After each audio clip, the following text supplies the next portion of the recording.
Pluckley, England.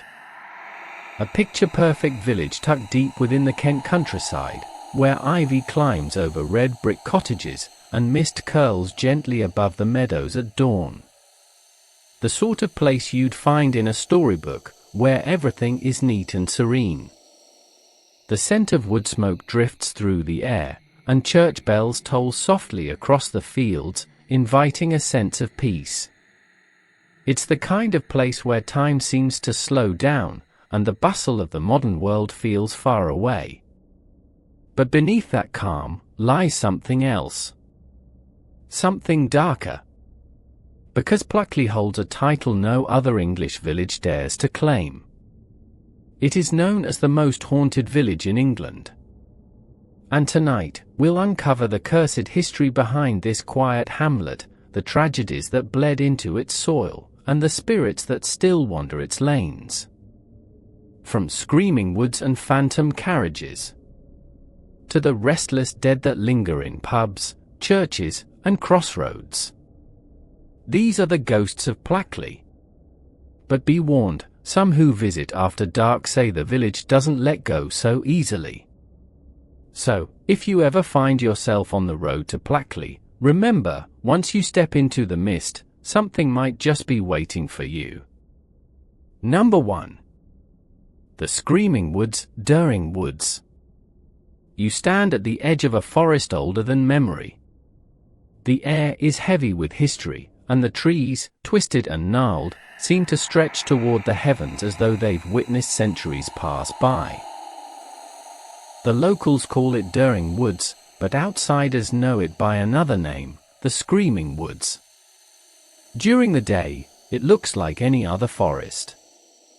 A scattering of oak and chestnut trees, tangled brambles, and narrow walking paths where sunlight filters through the canopy.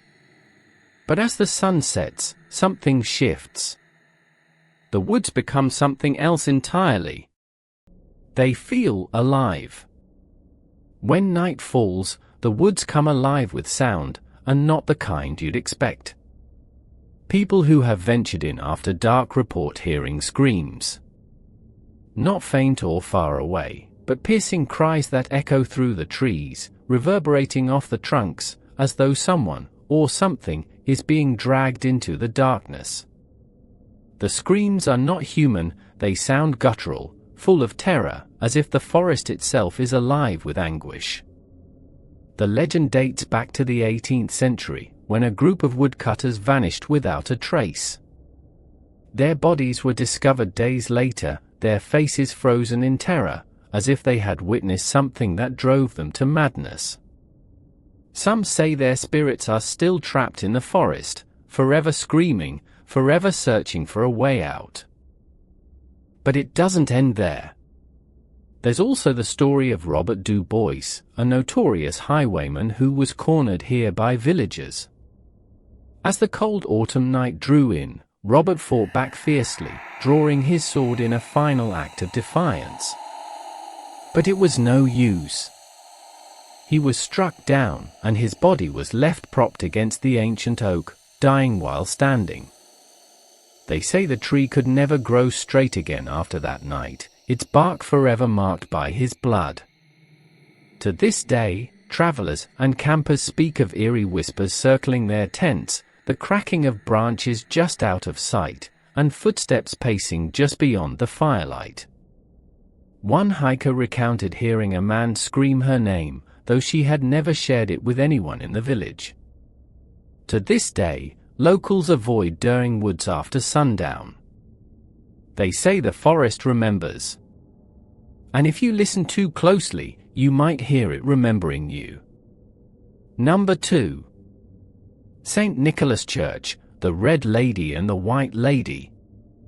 At the heart of Pluckley stands St. Nicholas Church, its grey stones blanketed in moss, with ivy creeping up the walls like tendrils of the past.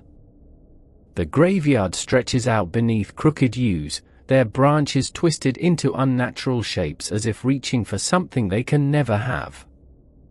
But it's not just the church that holds attention. It's the spirits that wander the graveyard, two restless figures, the Red Lady and the White Lady, who have haunted Pluckley for centuries. The Red Lady is believed to be the restless soul of Lady Doing, a noble woman from the 12th century. She was buried in a red silk dress, a single red rose clutched to her chest, her tomb sealed deep within the family vault beneath the church.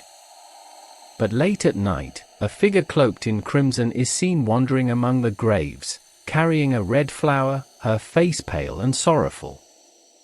Some say she's searching for someone she lost long ago. Others believe she's searching for peace that she'll never find.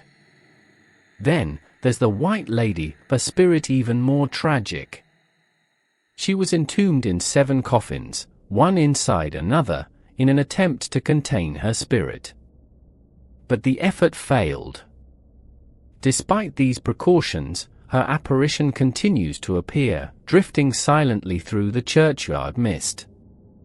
Her form is barely solid, her eyes glowing faintly in the dark as though she's not fully bound to the mortal realm. Even the local vicar once admitted hearing footsteps echoing in the church long after he'd locked the doors.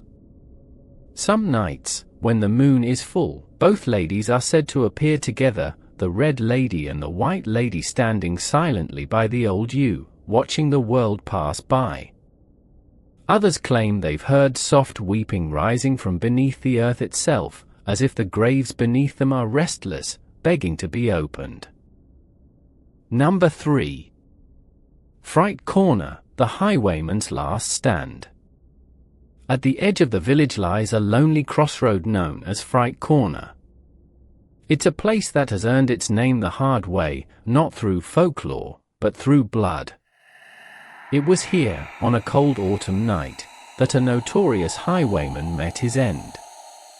His name is lost to history, but his story is unforgettable. The tale goes that he was ambushed by lawmen in this very spot. They drove him back against an ancient oak, cornered and desperate. With nowhere to go, he drew his blade in one final act of defiance. But it was no use. A sword was thrust clean through him, pinning him to the tree.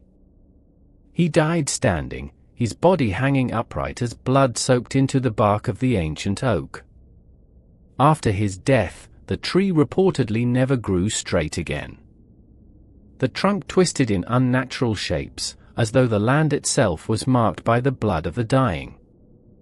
Even after the oak was cut down, the place continued to haunt travelers. They report seeing a shadowy figure, the outline of a man with a cloak and a wide-brimmed hat, standing in the crossroads, sometimes illuminated by ghostly lantern light.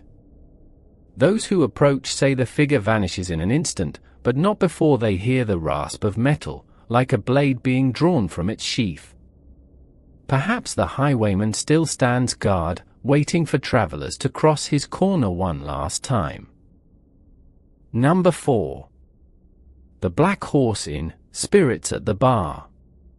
If you ever find yourself in Pluckley, chances are you'll stop for a pint at the Black Horse Inn, a charming pub with low ceilings, wooden beams, and the kind of warmth only centuries of stories can bring. But not all the patrons here are among the living. The Black Horse has long been famous for its ghostly activity. Staff and guests alike report glasses moving on their own, lights flickering without cause, and a faint scent of tobacco that drifts through the air when no one nearby is smoking. One former landlord swore that every night, after closing, he'd hear chairs dragging across the floor, though the bar was empty. It was as if the ghosts were settling in for their own late-night conversations. In one chilling account, a barmaid staying upstairs woke to the sound of a woman humming an old tune by her bedside. She turned, expecting to see a guest in distress, but instead, saw a woman in Victorian dress, standing silently in the doorway. The apparition smiled faintly, then vanished, as though swallowed by the darkness.